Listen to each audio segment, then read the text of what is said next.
July 20th, 1973.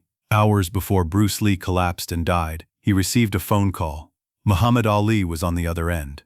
What the greatest told the dragon in their final conversation about death, legacy, and the price of immortality would haunt everyone who later learned about it. This is the story of two legends who became brothers, two men from different worlds who understood each other in ways no one else could, and a friendship that was hidden from the public until a tape recording surfaced 30 years after Bruce's death. But to understand that final call, we need to go back to where it all began. Los Angeles, 1969. Bruce Lee was teaching martial arts in his school in Chinatown. He was known in martial arts circles but wasn't yet a global star. He was still fighting Hollywood's racism, still trying to prove that an Asian man could be a leading hero. One Tuesday afternoon in September, a black Cadillac pulled up outside his school. Out stepped Muhammad Ali, the heavyweight champion of the world, freshly returned from his boxing exile after refusing the Vietnam War draft. Bruce was in the middle of teaching a class. His students froze when Ali walked through the door. Ali stood at the back, arms crossed, watching silently. He stayed for the entire hour session. When class ended, he approached Bruce. "You're fast," Ali said simply. "You're faster," Bruce replied. "I've watched your fights. Your footwork is poetry. Poetry that hurts," Ali smiled. "Can we talk, privately?" They went to a small office in the back. Two legends, sitting across from each other on worn wooden chairs. "Mr. Lee, call me Bruce. Bruce, I came here because I need to learn something, and I think you're the only person who can teach me. You want martial arts training?" "No, I want to learn how you deal with it." "Deal with what?" Ali leaned forward. "The weight, the expectations, being more than just a man, being a symbol." Bruce was quiet, studying Ali's face. He saw something he recognized: exhaustion behind the confidence, fear behind the bravado. "What makes you think I know how to deal with it?" Bruce asked. "Because you're still standing. Because you're still fighting even though Hollywood keeps slamming doors in your face.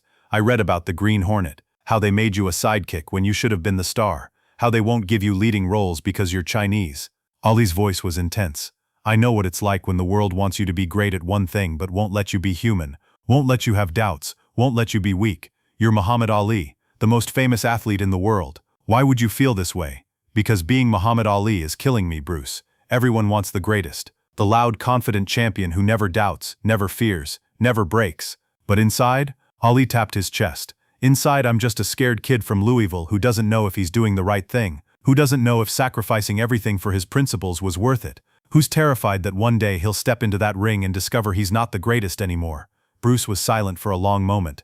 Then he spoke, his voice low and steady. 3 years ago, I injured my back so badly doctors said I'd never kick again. I spent 6 months in bed, unable to train, unable to teach. Everyone expected me to quit, to accept that my dream was over." Bruce paused. "But lying in that bed, I realized something. The world's expectations of us, they're not our responsibility. Our only responsibility is to be authentic, to keep moving forward, not because we're fearless, but because we're honest about our fear." Ali stared at him. "How do you do it? How do you stay authentic when everyone wants you to be a symbol?" "By remembering that symbols aren't real, only people are real. You're not Muhammad Ali the symbol. You're Muhammad the human being who chose to stand for something bigger than boxing. That's not weakness, that's courage." "But what if I fail, Bruce? What if I lose? What if history proves I was wrong?" "Then you fail authentically, you lose courageously. And history will respect that more than if you'd played it safe." They talked for 3 more hours. When Ali finally left, he turned at the door.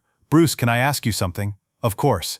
Can we be friends? Real friends, not public friends for cameras, but brothers who understand each other?" Bruce smiled. "We already are."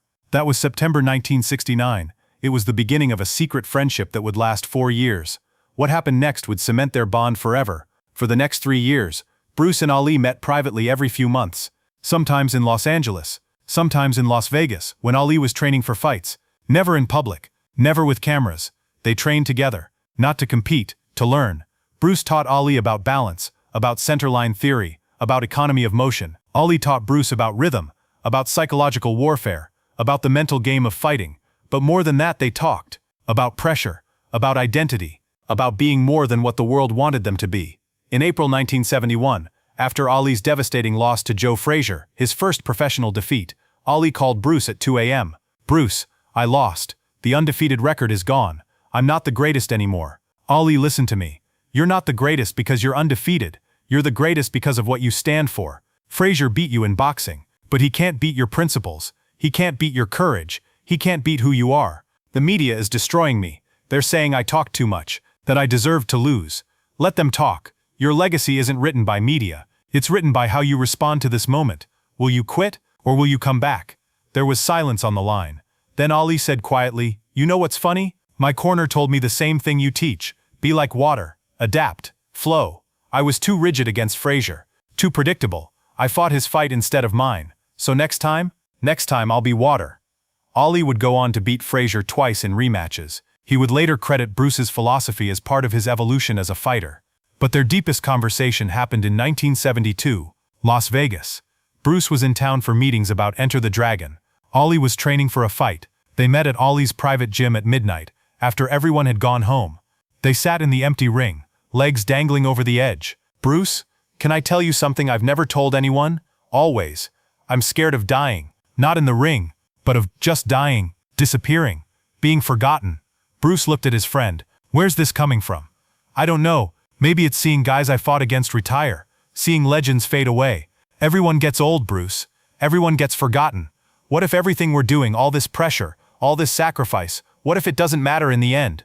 Bruce was quiet for a moment. Then, "Ali, let me tell you about a Chinese philosopher named Zhuangzi. He said that the perfect man has no self. The spiritual man has no achievement. The sage has no name. What does that mean? It means that true greatness isn't about being remembered. It's about the impact you have while you're here. You're worried about being forgotten? Ali, you've inspired millions of black people to stand up for themselves. You've shown the world that principles matter more than popularity. You've proven that greatness isn't just about winning. It's about what you're willing to sacrifice for what you believe in. But when I'm gone, when you're gone, every person you inspired will still carry you. Every kid who believed in himself because he saw you believe in yourself. Every person who stood up for their principles because you showed them how. That's immortality, Ali. Not monuments, not headlines. Impact." Ali wiped his eyes. "How are you so wise?" "Because I'm scared too, brother. I'm scared Hollywood will never accept me. Scared my body is breaking down faster than my dreams are coming true. Scared I'll run out of time before I finish what I started." "Your body? Bruce, you're in perfect shape. On the outside, but inside." Bruce touched his head.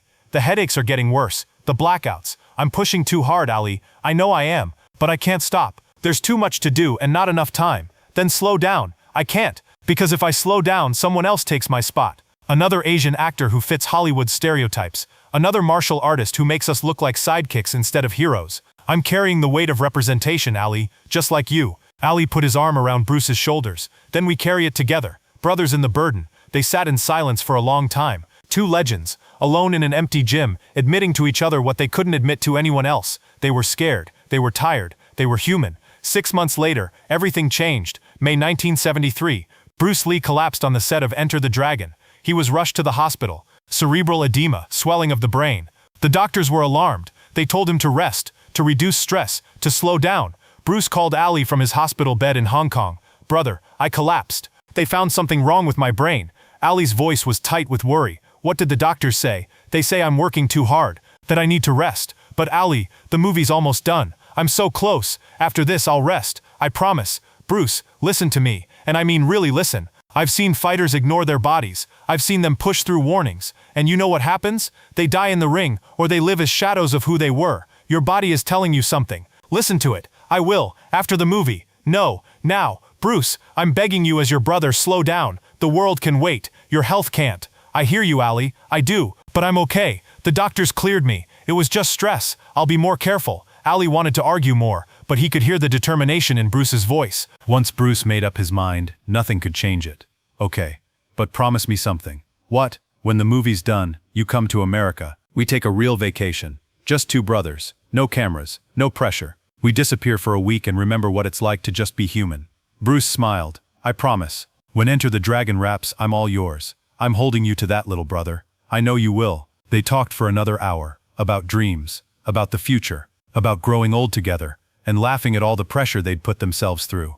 Neither knew it would be one of their last conversations. 2 months later, Ali made one final call. July 20th, 1973, 6 p.m. Hong Kong time. Bruce Lee was at home, exhausted from a full day of meetings about his next projects. He was lying down, feeling a headache coming on. The phone rang. It was an international call from the United States. Muhammad Ali. "Bruce, brother, I just saw the trailer for Enter the Dragon. Man, you look incredible. This is going to change everything." Bruce smiled despite his headache. "You think so? I know so. This is your moment, Bruce. The world is about to discover what I already knew. You're a star. You're the hero. You're going to open doors for every Asian actor who comes after you. Thanks, Ali. That means everything coming from you. So listen, the movie comes out next month, right? August? I want to fly to Hong Kong for the premiere. Support my brother on his big night. You'd do that. Of course. Bruce, you've been there for me through everything. My losses, my doubts, my fears. You think I'm missing your greatest victory? Not a chance. Bruce felt emotion rising in his throat. Ali, I have to tell you something. What's up? These last 4 years, knowing you, training with you, talking with you, it's meant more to me than any movie or any fight. You made me feel less alone. You understood the weight in ways nobody else could. Brother, same. You've been my teacher, my friend, my conscience. Every time I doubted myself, I thought about what you told me. Be like water, adapt, flow, keep moving forward. Promise me something, Ali, anything. Promise me that after you retire from boxing, you'll keep fighting. Not in the ring, but for what matters, for justice, for change, for being more than just an athlete. You have the platform. Use it. I promise. But Bruce, you sound strange. You okay? Just tired. Long day. Then rest. I'll call you next week. We'll finalize plans for the premiere. Sounds perfect. Hey Bruce, yeah?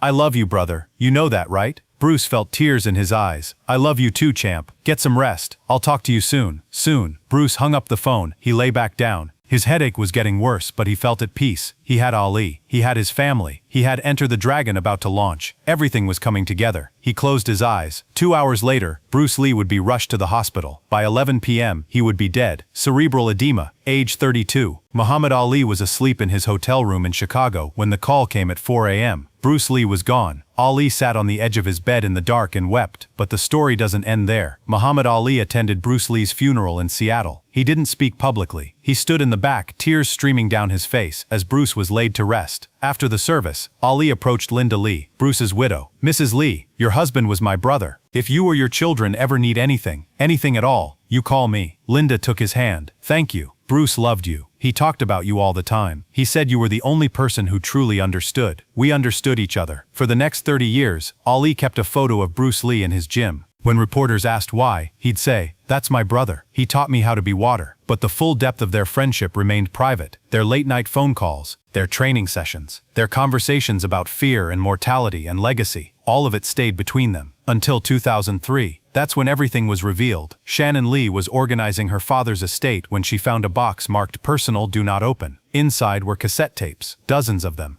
labeled with dates from 1969 to 1973. She played one randomly. Her father's voice. Ali called today. He lost to Frazier. I could hear the pain in his voice. Not from the punches, from feeling like he let people down. Shannon realized what she was holding. Her father's audio diary. He'd been recording his thoughts, his conversations, his journey. She spent 3 weeks listening to every tape, and slowly, the secret friendship emerged. Bruce talking about meeting Ali for the first time. I saw in him what I see in the mirror, a man carrying the weight of everyone's expectations. Bruce after training sessions with Ali. He moves like water without even realizing it. I teach the philosophy. He lives it naturally. Bruce after Ali's loss. I told him that greatness isn't being undefeated. It's standing back up. But it was the final tape that destroyed Shannon. Recorded July 20th, 1973. Hours before her father died. Bruce's voice. Ali called today. He told me he loves me. Called me brother. I've never had a friendship like this. Someone who understands without me having to explain. Someone who carries the same burden. I'm tired tonight. My head hurts. But I'm happy. I have Ali.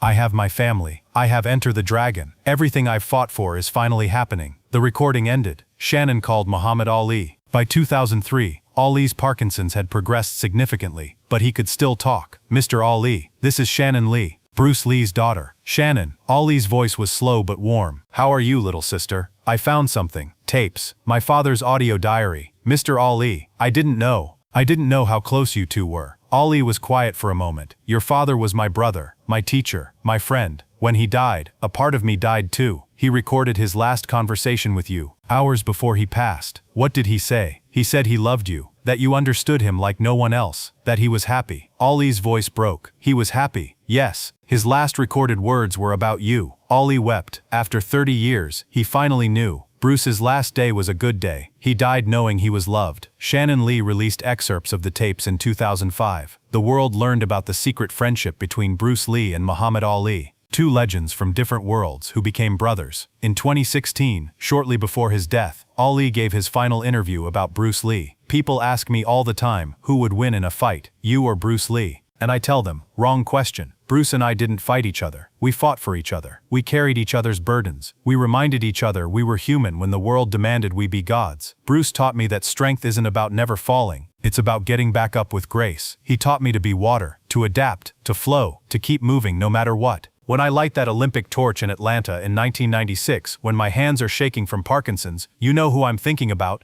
Bruce, because he taught me that true courage is showing the world your weakness and not being ashamed. I'm shaking. The whole world can see it, but I'm still standing. That's what Bruce taught me. Muhammad Ali died on June 3, 2016, at age 74. A photo of Bruce Lee was placed in the casket, a private gesture from Ali's family, honoring the brother Ali never forgot. Today, the Bruce Lee Foundation and the Muhammad Ali Center have a joint program called Brothers in the Burden. It teaches young athletes and artists how to handle pressure, expectations, and the weight of being seen as symbols. Because Bruce Lee and Muhammad Ali understood something that took them years to articulate. Legends aren't born superhuman. They're regular people who chose to keep moving forward even when they were terrified. And sometimes, the greatest gift we can give another legend is to let them be human with us. On July 20, 1973, Bruce Lee died at age 32. Hours before, Muhammad Ali told him, "I love you, brother." Those were the last words Bruce heard from his closest friend. But their friendship didn't die. It lived on in every fighter who learned to be like water, in every athlete who showed vulnerability,